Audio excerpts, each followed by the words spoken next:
Selon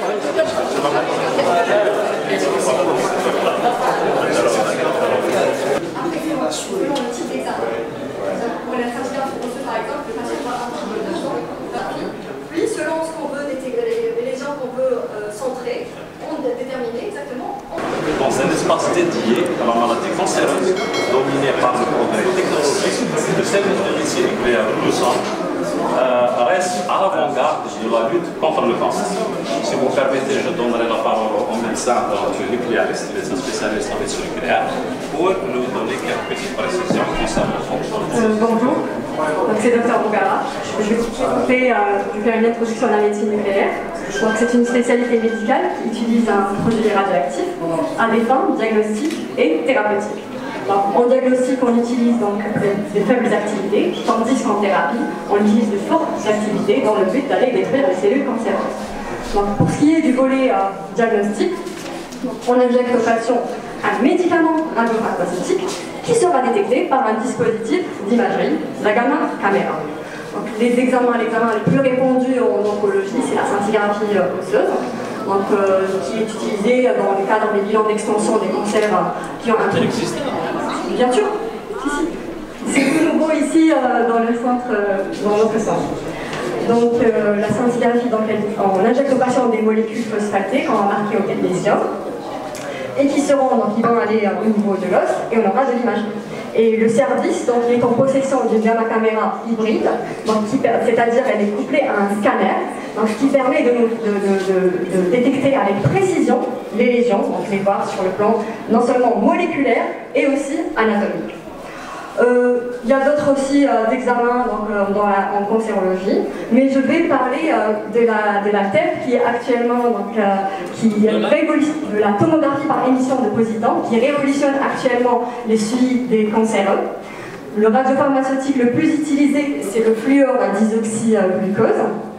C'est un analogue du sucre qui va aller se fixer au niveau des cellules qui ont une consommation accrue en sucre, notamment les cellules cancéreuses. Et on l'utilise dans les bilans d'extension dans beaucoup de cancers, notamment les lymphomes. Donc vraiment, ça a révolutionné le suivi des patients. Maintenant, pour ce qui est du volet de la thérapie, la thérapie la plus utilisée, c'est l'irathérapie dans les cancers différenciés de la thyroïde. Donc on utilise de l'iode 131, qui va non seulement aller détruire les cellules cancéreuses, mais aussi on va faire de l'imagerie. Un bip, ça va pouvoir faire des bilans d'extension. Du coup, voilà, pour conclure, la médecine nucléaire, elle utilise une imagerie, elle est centrée sur l'imagerie fonctionnelle et la thérapie ciblée. Exactement. Donc, on détecte la cible grâce à un radiopharmaceutique diagnostique et on va le traiter avec un radiopharmaceutique thérapeutique. Pardon ? Je suis là depuis 2 ans.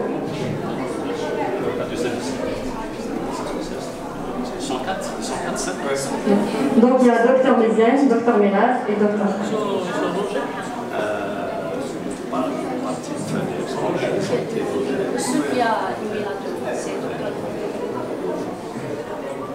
On vient compléter, si vous voulez, la solution pour la prise en charge de la pathologie cancéreuse. La médecine nucléaire fait partie intégrante de la prise en charge du patient cancéreux. Donc, docteur a tout résumé, très bonne présentation. Donc, effectivement, c'est la nouvelle génération de gamma caméra nucléaire. Donc, c'est une gamma caméra qui est couplée à un scanner. Nous allons avoir une imagerie hybride, donc l'émission du produit radioactif qui est émis par le patient, qui sera, si vous voulez, cartographié par l'imagerie scanner. D'accord? Elle est dotée.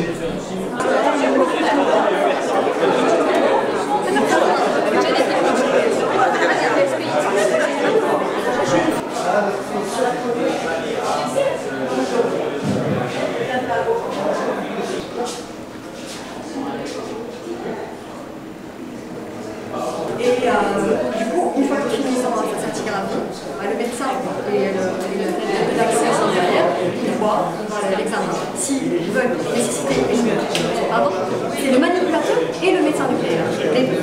Et donc, si le médecin nucléaire veut rajouter des acquisitions thérapeutiques, ou bien il dit voilà, allez, on passe au scanner, on fait un